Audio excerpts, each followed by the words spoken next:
y'all, it's Nikki. Springtime in Texas means rodeo season, and starting on March 14th, Rodeo Austin will take over the Travis County Expo Center.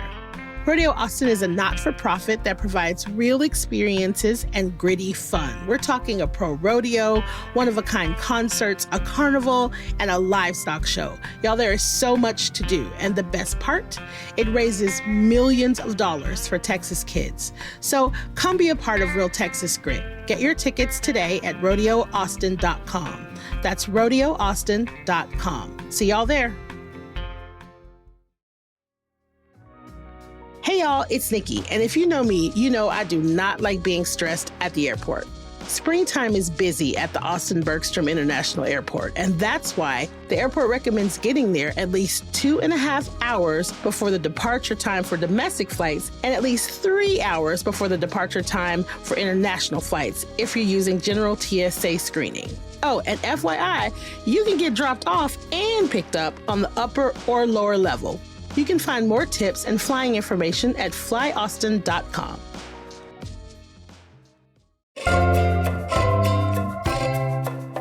Today on CityCast Austin, City Council has tried for years to regulate our short-term rentals and failed. So now there are thousands of them in operation. Recent updates to city ordinances aim to change things once and for all, but my guest and I are not so sure.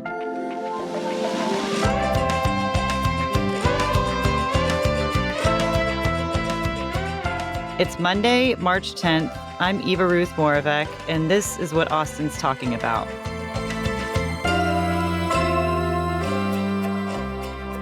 Hello, I'm here with Sarah Willa Ernst, a freelance reporter who's been covering short-term rentals, known as STRs, for the Austin Free Press. So Austin City Council has been trying to regulate short-term rentals since 2012 and recently passed 3 new ordinances that are finally meant to actually regulate these things. But 2 of those 3 actually won't be effective until October 1st after the legislature leaves. Do you think that was a good idea? I've heard a mixed of opinions in terms of whether or not that's been a good idea, but I think mostly the motivation has been there have been previous attempts, like in 2016, of Austin City Council trying to regulate short-term rentals. And what has happened in the aftermath of that has been various court cases, including 3 where state and federal judges pretty much struck down those regulations. And so that is pretty much the context that I think is influencing their decision to put a pause on 2 of the 3 items that they passed. And there are also a couple of bills in the state legislature which are underway right now. I was going to ask about that because I know that it is always kind of a dance between the Capitol and Austin City Hall. You know, they don't want to draw too much attention while lawmakers are in town, just in case anyone gets any ideas. So the ledge is considering some bills related to short-term rentals already this session. There are a couple of bills that I think are putting City Council on edge. One of them is Senate Bill 1648, and the other one is House Bill 2767. And these bills would pretty much prohibit local governments from regulating online platforms like Airbnb and VRBO. And so some of the new rules, which are trying to regulate those platforms, they're kind of worried that they would no longer be effective. So kind of back to where I feel like we're just in this cycle of, you know, cities trying to regulate these things, the state coming in and saying you can't do it that way, or courts coming in and saying you can't do it that way. You know, we're in 2025. Take us back to, you know, when this all got so messy. I know we had the first regulations passed in 2012, but those were kind of okay, it seems like, right? Yeah. So in 2012 was pretty much the first time that Austin, they said, hey, if you are running a short-term rental, you need it to be licensed. It wasn't until 2016 that they really made a big move, which very much was not in favor of short-term rental operators. Basically, they said that type 2 short-term rentals, which is basically the kind of rental that's in a single-family home, that is not allowed. Non-owner occupied, right? Is that the... Yes. Right. If it's a single-family house and also the owner doesn't live on the property, then that type of short-term rental is banned. But after those ordinances passed, there were various lawsuits that basically called into question whether or not that was constitutional. And several state and federal judges found it unconstitutional. So that's basically been where the city of Austin has been working from in terms of trying to regulate short-term rentals. And correct me if I'm wrong, but it took a long time, right? I mean, because the type 2 regulation that really kind of kicked the hornet's nest, that was in 2016, but it took a few years for court cases to actually decide, no, you can't do this, right? Pretty much. There was one court decision in 2019. There was another court decision in 2023. And so I think really Austin City Council has been waiting to figure out what is legal and what is not legal. Okay.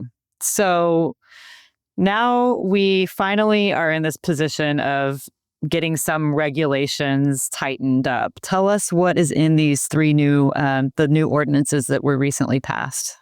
Yeah, so I'll kind of focus on the hotel occupancy tax at first because that is the most certain one. And that ordinance is going into effect in April. Just after South by. But Austin will be requiring the short-term rental platforms like Airbnb and VRBO to collect hotel occupancy tax on behalf of the owners. And there was actually a spokesperson from Expedia, which is the owner of VRBO, at the city council meeting in late February. And there were some questions from city council members that really echoed some of their suspicions about whether or not short-term rental operators right now, with the current kind of tax collection system, are skirting their tax requirements and not actually paying their taxes for those that are unlicensed. Well, I mean, which is most of them in town, right? I believe your reporting had like 1 in every 7 basically is licensed. And we have something like 15,500 unlicensed STRs, which stands for short-term rentals, according to Inside Airbnb. And then like only 2,000 of those are actually licensed. So I guess that means that we're only really getting hotel occupancy taxes from those 2,000, right? Or are there some of those that aren't even paying also? It's unclear to me right now how many are paying and how many are not paying. But I think the sense from city council is that it is not 100% compliance the way it should be. So, yeah, because it's all basically up to the owners, as I understand, to like go through the process and pay the tax, which is kind of a lot to ask for somebody to just voluntarily pay a tax that they're not really being, held responsible for. I mean, good on you if you are, but yeah, a lot of other people have figured out a way to not. So how does the city force these companies to comply? I mean, how would they... because can they punish these platforms if they aren't, collecting the hotel occupancy tax? Well, when it comes to the hotel occupancy tax, in my communications with Airbnb and VRBO is that they seem more than happy to do it. And that Airbnb said that they, for a long time, have advocated for Austin to take this type of approach. It's been implemented in places like Galveston and Corpus Christi and other Texas cities, so it's not rewriting the playbook in any type of way. And it honestly kind of raises some questions as to why Austin hasn't done this sooner. Yeah, I have heard that over the years from Airbnb and VRBO representatives when they kind of come before various like entities that would be getting part of that hotel occupancy tax revenue, and them saying, hey, you're missing out on millions of dollars because these are unregulated and you've created this whole gray area. And it seemed like the city was always like, yeah, but if we bring you in, then we have to kind of give up on this idea that we're regulating these things. It seemed like almost like an ego thing. I don't know if that came through for you. It makes sense. I think since 2016, the main strategy from the city of Austin has been to try to reduce the number of short-term rentals and try to really limit the number, which just as somebody who listened to a lot of the city council meetings and read a lot of the comments, there seems to be pretty widespread demand amongst people, amongst Austinites, that they don't really like short-term rentals in their neighborhoods. I think there's an argument for small businesses, individual people that really need some kind of extra source of income and they have a garage apartment or a studio in the back and that could be leased out. But in terms of there being, 60 units in an entire apartment building that is dedicated to short-term rentals, or really rowdy rentals where there are absentee owners. I think that has been something that has been a really hard case for the city to support. Okay. So no real enforcement mechanism on making sure that the platforms comply, right? What I heard from one city official is that if the platforms don't comply, then they will pursue criminal charges. Oh, wow. Okay. Interesting. And so I think there were a couple of other new changes, right? Oh, yeah. I think another big category has to do with the enforcement tools that are available to the city of Austin. So far, the enforcement tools really just haven't been working. The way that it works is that the city of Austin will receive a complaint through 311, and then they will go investigate the complaint and embark on what they call an extremely time-consuming process of gathering evidence, basically to justify giving the owner a citation. And that evidence collecting process can be quite tedious. It could be, scouring the internet and looking at an Airbnb ad and then looking at Google Maps and trying to compare and identify whether or not. Exactly. Sometimes it means knocking on the door of a short-term rental and just hoping and praying that somebody is there and that a guest will actually admit to the fact that they had booked their rental through Airbnb and that they're staying for less than 30 days. But if they're able to gather that evidence, then they can move forward with a citation and enter an administrative citation hearing, which can take even more time. So It's a lengthy process to eventually get to the point of a penalty. And this penalty at a maximum can be $1,000 per citation. And the city has seen that for some short-term rental operators, it's just kind of a cost of doing business. It hasn't really stopped them from operating. And a story that I wrote, an investigation we did at Austin Free Press, showed that 4 out of the 5 worst Airbnbs that have racked up the most amount of citations, they're still on the websites. They're still operating. Did absolutely nothing to be punished in this way by the city. So the new rules? Yes. How will that change? So with the new rules, they're taking a different approach. Instead of going through this lengthy process, they are essentially requiring the platforms to display a license number on each listing. Then they'll check the license number. They'll make sure that it's real. They'll make sure that it's active. And if they find anything that's out of compliance, they will send the platforms basically a notice saying that you have to deactivate this listing. And the city believes that this penalty, deactivating the listing, is way more powerful than a $1,000 citation because... Yeah, it takes them out of business. Yeah, if they can't advertise on the platforms, that could be tens of thousands of dollars of lost profits. And I think that will really get the attention of these owners that are absentee or operating without a license. Ooh, so just that number, I guess the number is the equivalent of an address. Then they have like that paper trail to figure out what is this property, who owns it, what's the deal. Exactly. Is code enforcement feeling good about that change? Like they feel like that's more doable, I guess, than the current situation? They feel like it'll definitely allow them to reclaim more of their time and maybe focus more of their efforts on rentals that are really noisy and really loud, as opposed to just tracking down whether or not they're unlicensed or licensed.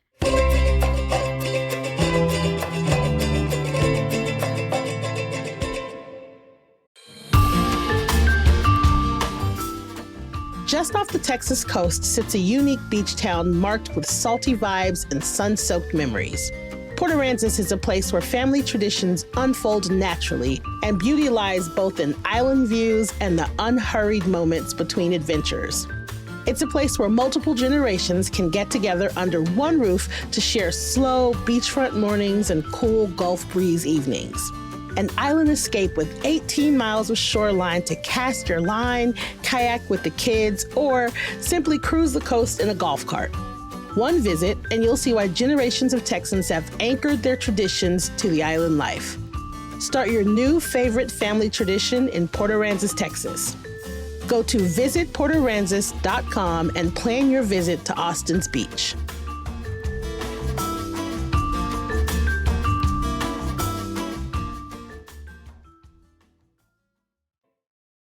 So I'd love to get into your recent reporting because for years I've heard these platforms insist over and over again that really it's just a few bad actors, that they're party houses or there's crime related to them. Like they pop up in the news for whatever reason. And it's not the way that most of these short-term rentals operate, that most of them are just nice, good neighbors, people come in, enjoy their time, leave, without doing much harm. So what did you find in your investigative story here in Austin? We found that that is largely true, that it is a small group of short-term rentals that are really causing the majority of the ruckus. From documents that we received from the city showing where the complaints are concentrated, they're really concentrated on the east side of Austin more than any other place. And we found about 48 rentals that are on the list that have repeatedly received citations. One of the rentals that we really focused on was in the Springdale neighborhood of East Austin. And this Airbnb is managed by a company called Urban Stay. And it seems like some of the language in the listing very much encourages this type of behavior. Although they said that they don't want you to throw any parties to respect the neighborhood. Actually, a lot of the language also was encouraging drinking. The best quote in the listing was, "Drinking is not mandatory, but it is encouraged." What? And that has definitely been the experience of a lot of the neighbors that I've talked to. They've talked about late night parties, loud music. One neighbor even mentioned the sound of urination and vomiting outside of their window, and a lot of sleepless nights.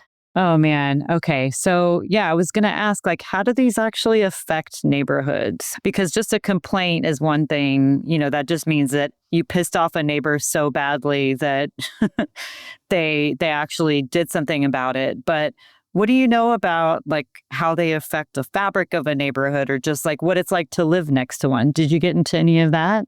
Yeah, of course, there's the quality of life stuff. There's being able to just enjoy a cup of coffee on your porch without the onslaught of loud music and partying and drunk people being there.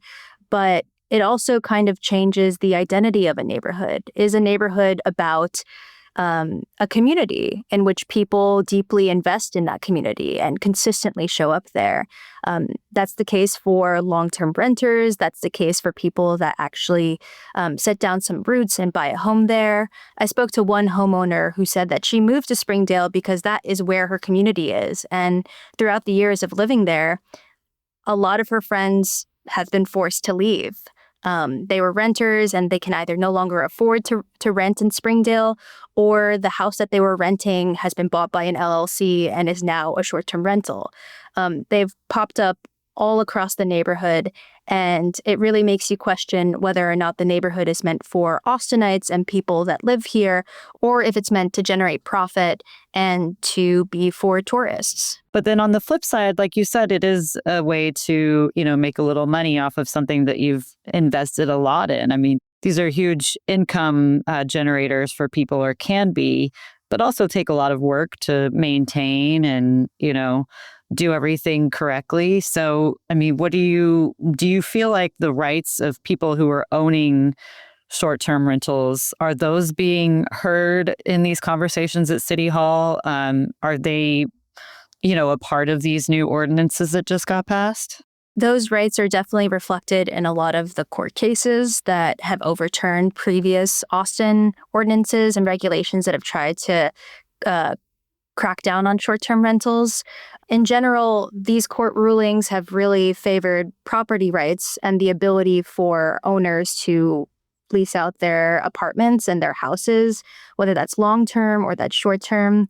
And the new ordinances definitely are deferential to those court rulings and to the power of property rights. The only rule change that adds some kind of limitation to the ability for owners to lease out their apartments or houses for short-term rentals is one rule that bans short-term rentals that are within 1,000 feet of one another and also are owned by the same owner. And so this is trying to prevent large swaths of a neighborhood or, an entire apartment complex that has the same owner from just leasing out the entire thing for short-term rentals and kind of cannibalizing some of the housing stock for Austinites, for people that live here. Yeah. From what I understand, the ones that are in good standing, have their license, they've been paying their taxes, they can keep going. They're kind of grandfathered in these new ordinances. But what about the unlicensed ones? Do they have any kind of status because they've been operating here? I mean, are they penalized because they haven't been paying taxes, or is it just like clean slate, we're starting new? It seems like if these ordinances go into effect, that it'll really just kind of force the hand of a lot of these unlicensed operators to just come into the fold and enter into the system, because otherwise they're not going to be able to advertise on Airbnb or VRBO. I'm not really sure about whether they'll be penalized retroactively. I kind of assume that would be a lot of work for the enforcement officers or for the tax department to kind of follow up on. I think the city of Austin is just very much focused on, in the future, reclaiming that tax as quickly as possible and getting as many people as possible to actually sign up for a license. Let's just get out of this mess, please. Yeah. And move ahead. And so you're saying if these ordinances go into effect, and that's because we're still unsure what's going to happen at the legislature that might affect these. And I guess if there are changes that happen at the ledge, would City Hall then, or would City Council need to come back and revisit, maybe amend some of these ordinances? Yeah. So when it comes to the hotel occupancy tax, that has been passed. That is going into effect April 1st. That is very certain business. As it relates to the enforcement aspect, or let's say that ban on short-term rentals that are within 1,000 feet of each other with the same owner, that is a little bit more of a question mark.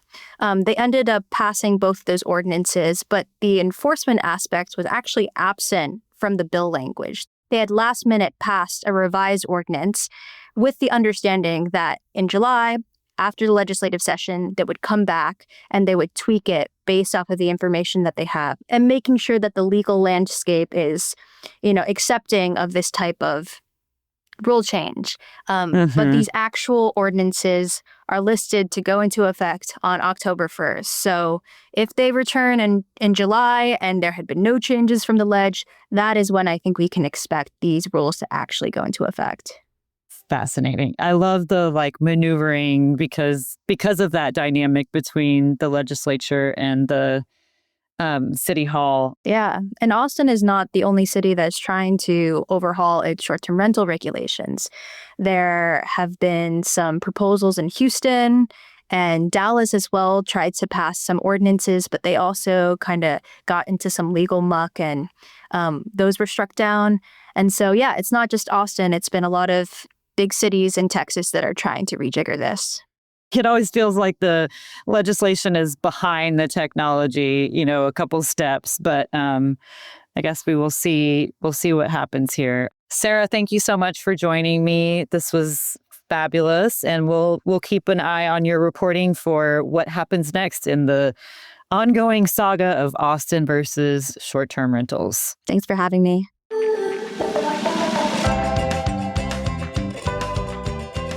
That's all for today here on CityCast Austin. You can find links to Sarah's reporting in our show notes. If you enjoyed the show, why not tell a friend, rate the show, leave us a review, and subscribe to our Hey Austin newsletter. Nikki will be back tomorrow morning with more news from around the city. Bye.